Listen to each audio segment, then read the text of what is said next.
First Maxwell relation के बाद अब हम सेकंड मैक्सवेल रिलेशन जो है उसको डिराइव करेंगे। ओके, सो इसको डिस्कस करते हैं। Maxwell's second relation. हमने जो जनरल फॉर्म जो है मैक्सवेल रिलेशन के लिए वो हमने कुछ इस तरीके से फाइंड आउट किया था कि delta P divided by delta X, delta P divided by delta Y, delta V divided by delta X, delta V divided by delta Y, ये डिटर्मिनेट फॉर्म में था। और यहाँ पर आपका आता है delta T divided by delta X, delta T divided by delta Y and delta S divided by delta X और delta S divided by delta Y. कुछ इस तरीके से हमारे पास क्या डिटर्मिनेट फॉर्म में जो आपका जनरल फॉर्म है मैक्सवेल रिलेशन का लिए वो आया था। अब इसको अगर सॉल्व करते हैं तो हमारे पास क्या आता है, देखिए delta P divided by delta X और multiply by this quantity delta V divided by delta Y minus of delta P divided by delta Y into delta V divided by delta X is equal to, अगर इसके अंदर check करूं तो हमारे पास आएगा delta T divided by delta X into delta S divided by delta Y minus of delta S divided by delta X और delta T divided by delta Y. So ये हमारे पास जो जनरल रिलेशन है मैक्सवेल रिलेशन के लिए वो आता है। अब सपोज इसके अंदर अगर हम जो आपके इंडिपेंडेंट वेरिएबल्स हैं वो कुछ इस तरीके से लेते हैं, इंडिपेंडेंट वेरिएबल सपोज x जो है वो इज इक्वल टू आपका t है, y इज इक्वल टू यहां पर p लेके चल रहे हैं जो कि हमारा सेकंड केस कंसिडर करते हैं, तो इसीलिए आपका सेकंड रिलेशन है। ओके, अब सपोज अगर इनका वैल्यूज इसके अंदर पुट करते हैं तो हमारे पास रिलेशन क्या आएगा कि delta p divided by delta t और delta v divided by delta p minus of delta p divided by delta y into delta v divided by delta t, y की जगह यहाँ पर p रखना है। ओके, इज इक्वल टू यहाँ से check करोगे तो delta t divided by delta t। Okay, और यहाँ से अगर आप देखोगे तो ये आपका डेल्टा s डिवाइडेड बाई आपका डेल्टा p हो जाता है। Similarly minus delta s divided by delta t और delta t divided by delta, यहाँ पर क्या है आपका डेल्टा p। सो इस तरीके से हमारा रिलेशन हो जाता है। अब इस रिलेशन में अगर आप चेक करोगे p का with respect to p derivative आपका क्या हो जाता है, 1 हो जाता है, तो इसका वैल्यू किसके इक्वल हो जाता है, इक्वल टू 1। सिमिलरली अगर आप यहाँ चेक करोगे तो यहाँ से देखिए ये भी आपका 1 हो जाता है। ओके, देन देखिए अब यहाँ से देखिए x और y आपके इंडिपेंडेंट वेरिएबल हैं, इट मीन t और p आपके इंडिपेंडेंट वेरिएबल है। इट मीन्स t और p आपस में रिलेटेड नहीं होनी चाहिए। सो हम क्या कह सकते हैं कि delta t divided by delta p और आप कह सकते हो कि delta p divided by delta t, ये जो क्वांटिटी है इसका वैल्यू आपका 0 होना चाहिए। इट मीन्स कि आपके जो प्रेशर और टेम्परेचर हैं वो आपस में डिपेंड नहीं करते, या फिर बोल सकते हो टेम्परेचर और प्रेशर जो है वो आपके इंडिपेंडेंट क्वांटिटीज हैं। सो इस रिलेशन का अगर यहाँ से चेक करें तो delta p divided by delta t, इस क्वांटिटी का वैल्यू देखिए कितना हो गया, तो 0 इंटू मल्टीप्लाई बाय 0, ये टोटल क्वांटिटी आपका 0 हो जाता है। सिमिलरली यहाँ पर चेक करो तो डेल्टा t और डेल्टा p, ये क्वांटिटी भी आपका 0 हो जाता है। सो इसको सिंप्लीफाई करेंगे तो हमारे पास ये क्वांटिटी रह जाता है जो कि नेगेटिव में है और आपका ये क्वांटिटी होगा। सो हम क्या कह सकते हैं कि delta v divided by delta t, okay, और यहाँ पर कांस्टेंट क्या होगा, यहाँ पर हम कांस्टेंट y लेते थे, यहाँ पर x लेते थे। ओके, यहाँ पर आपका yx। ओके, सिमिलरली ये आपका यहाँ पर क्या है कांस्टेंट, प्रेशर यहाँ पर कांस्टेंट होगा और यहाँ पर आपका टेम्परेचर कांस्टेंट होगा। सो ये जो रिलेशन है यहाँ पर delta v divided by delta t, pressure यहाँ पर कांस्टेंट होगा, will be equal to negative of, यहाँ से आप करोगे तो delta s divided by delta p और यहाँ पर आपका टेम्परेचर जो है वो आपका कांस्टेंट हो जाता है। सो ये जो रिलेशन है, ये रिलेशन हमारे पास आ जाता है। ये जो रिलेशन है ये आपका होता है क्या, सेकंड मैक्सवेल्स रिलेशन। ओके, अब ये जो आपका रिलेशन है, इस रिलेशन को आप कुछ इस तरीके से भी लिख सकते हो कि delta S divided by delta P constant temperature will be equal to delta V divided by delta T, और यहाँ पर प्रेशर कांस्टेंट है। सो अगर हम इसका जो मीनिंग है अगर वो चेक करें कि इस इक्वेशन का क्या मतलब बनता है, ओके, सो यहां से हम कह सकते हैं कि delta S divided by delta P, it means entropy change with respect to pressure, वो हमारा नेगेटिव आ रहा है। ओके, सो हम यहां से क्या कह सकते हैं कि एंट्रोपी जो है वो आपका डिक्रीज करेगा, क्या करेगा, डिक्रीज करेगा with respect to increase in pressure. Okay, so हम यहां से नॉर्मली कह सकते हैं कि इफ P अगर हम इंक्रीज करेंगे देन जो आपका S है वो डिक्रीज करेगा, अगर ये क्वांटिटी आपकी पॉजिटिव हो। ओके, इफ हम क्या कह सकते हैं कि delta V divided by delta T है वो आपका क्या हो, पॉजिटिव क्वांटिटी हो। इट मीन्स वॉल्यूम जो है वो विद रिस्पेक्ट टू टेम्परेचर अगर आपका इंक्रीज करता है, उस केस में आपका जो एंट्रोपी है वो इनडायरेक्टली प्रोपोर्शनल होगा आपके प्रेशर के साथ। ओके, सो अगर आप यहां से चेक करो तो एंट्रोपी का change with respect to pressure निकालना काफी मुश्किल है। ओके, बट इस क्वांटिटी को फाइंड आउट करना काफी इजी है, delta V divided by delta T.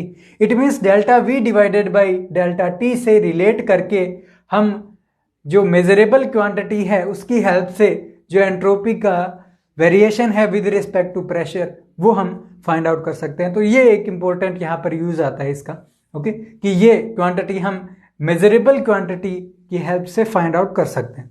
Okay, so ये यहां पर एक इंपॉर्टेंट पॉइंट है कि आपका वॉल्यूम जो है वो क्या होना चाहिए, with respect to temperature increase होना चाहिए। अगर ऐसा हुआ कि इफ सपोज, ये तो आपका फर्स्ट केस है, सेकेंड केस अगर हो सकता है कि आपका delta V divided by delta T जो है वो आपका नेगेटिव हो।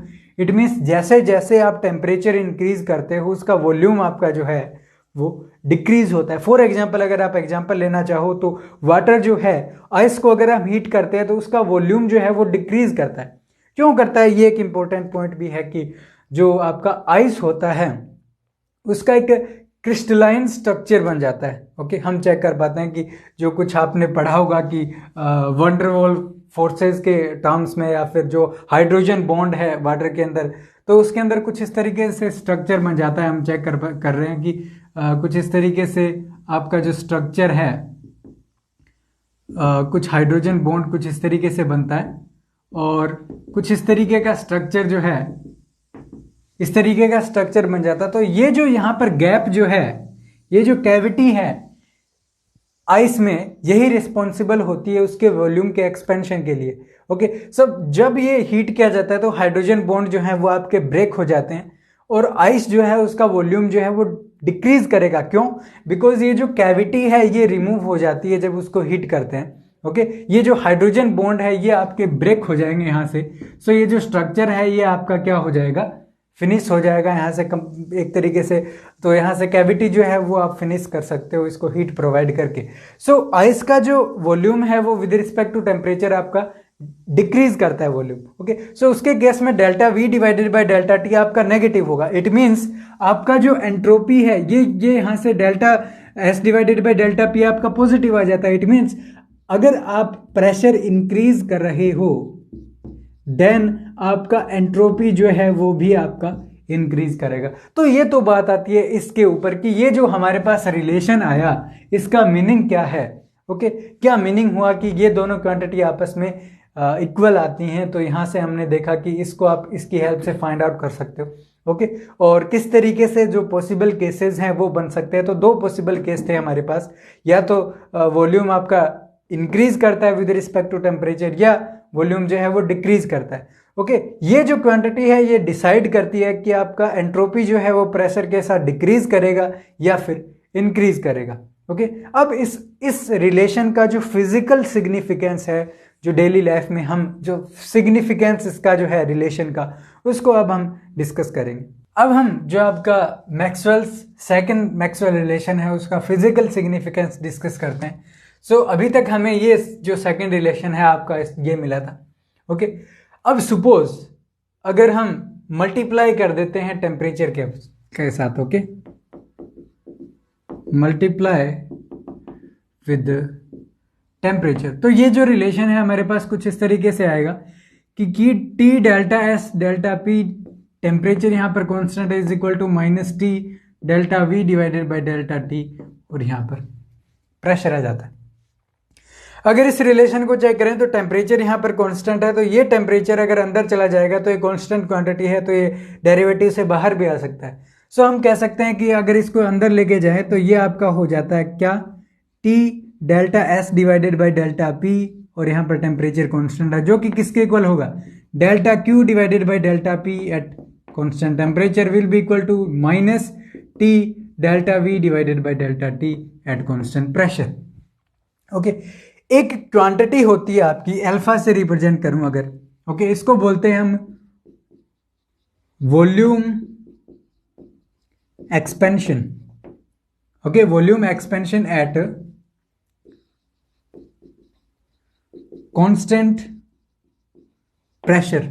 ओके, अल्फा का जो वैल्यू है वो होता है 1 divided by V, delta V divided by delta T, की वॉल्यूम आपका किस तरीके से चेंज होता है विद रिस्पेक्ट टू टेम्परेचर, और यहाँ पर आपका प्रेशर जो है वो आपका कांस्टेंट रहता है। सो अगर इस रिलेशन और इस रिलेशन को अगर चेक करूं तो हमारे पास रिलेशन जो है कुछ इस तरीके से आएगा कि delta Q divided by delta P at constant temperature will be equal to minus alpha T. Okay, और यहां से हमारे पास आएगा माइनस टी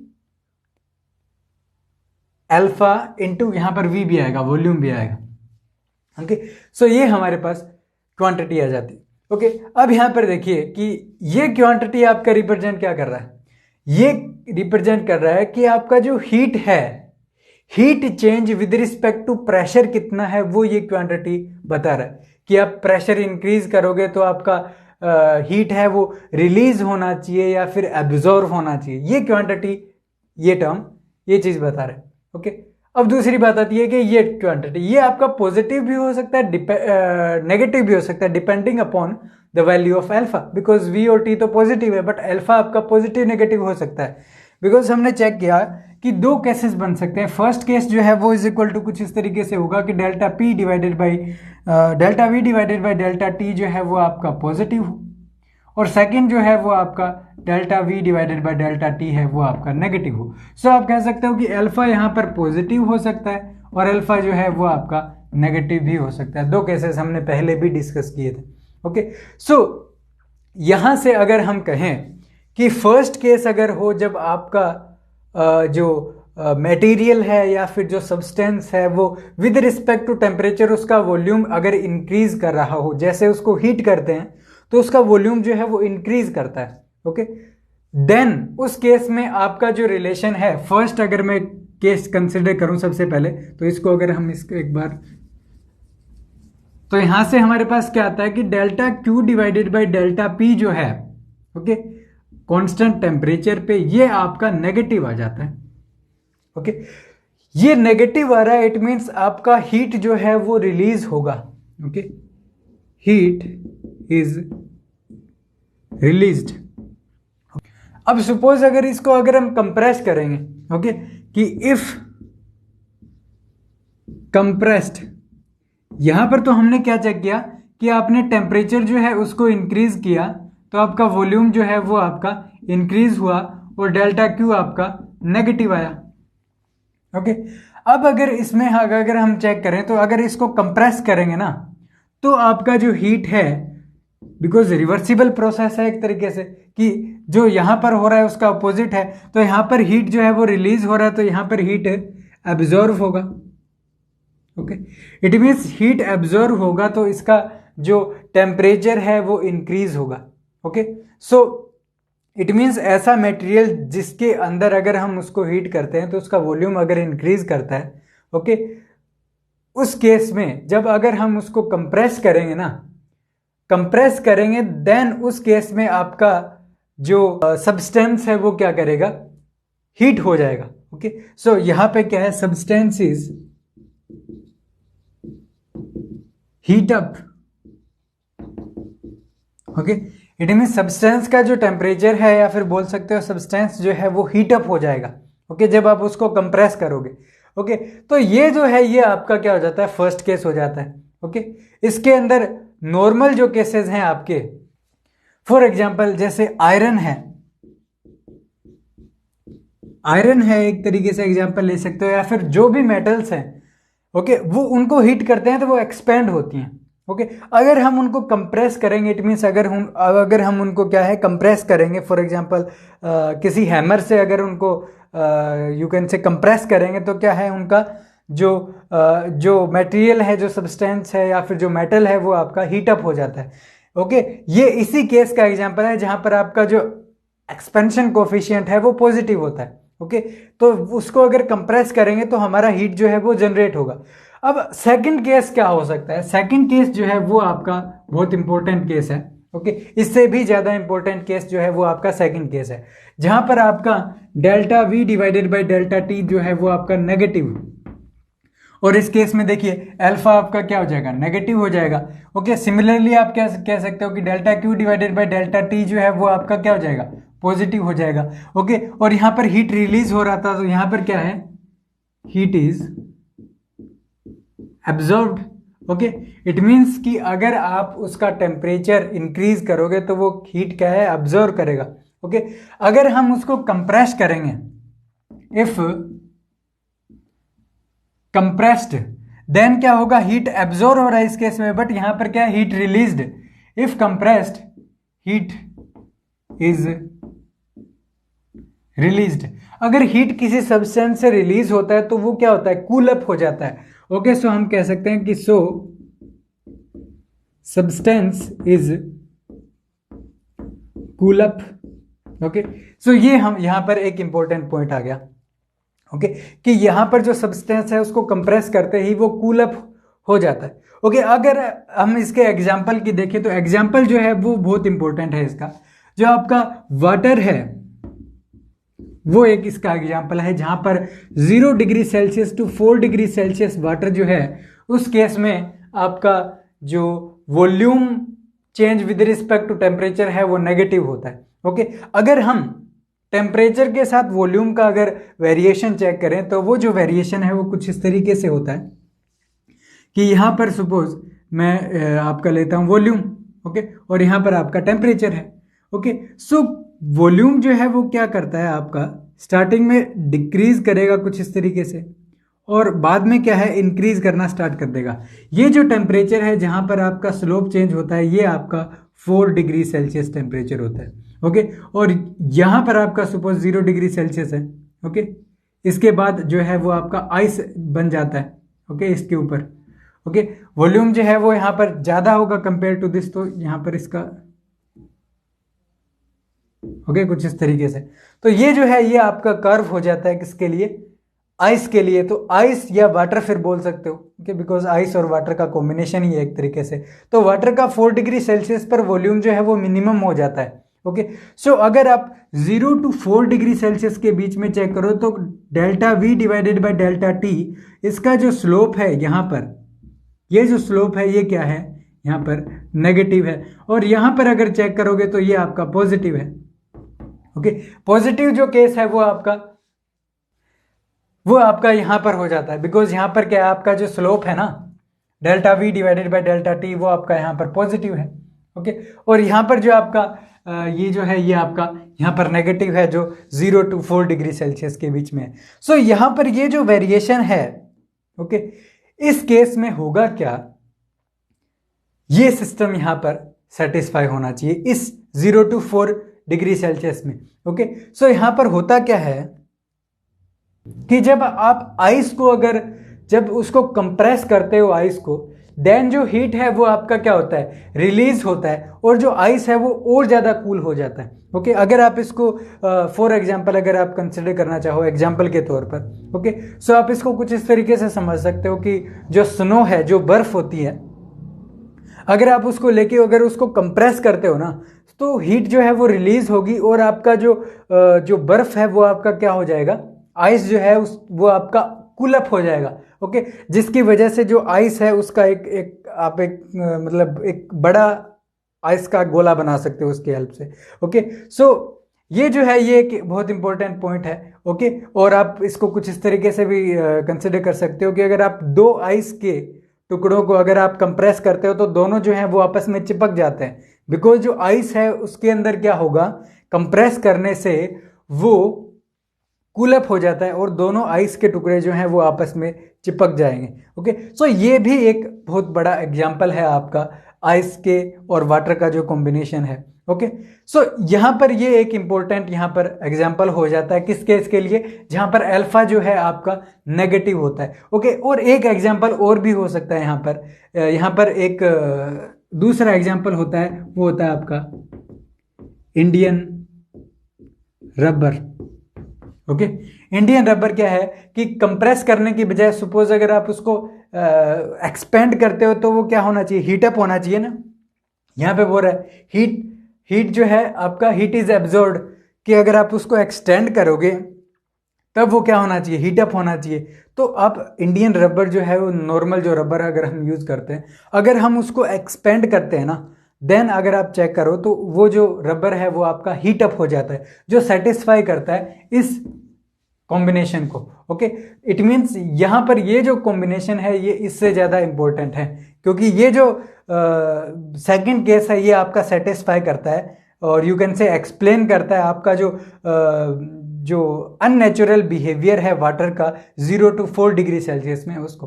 ओके, और इस डायग्राम से आप ये भी कंसिडर कर सकते हो कि 4 डिग्री सेल्सियस पर आपका वॉल्यूम मिनिमम है।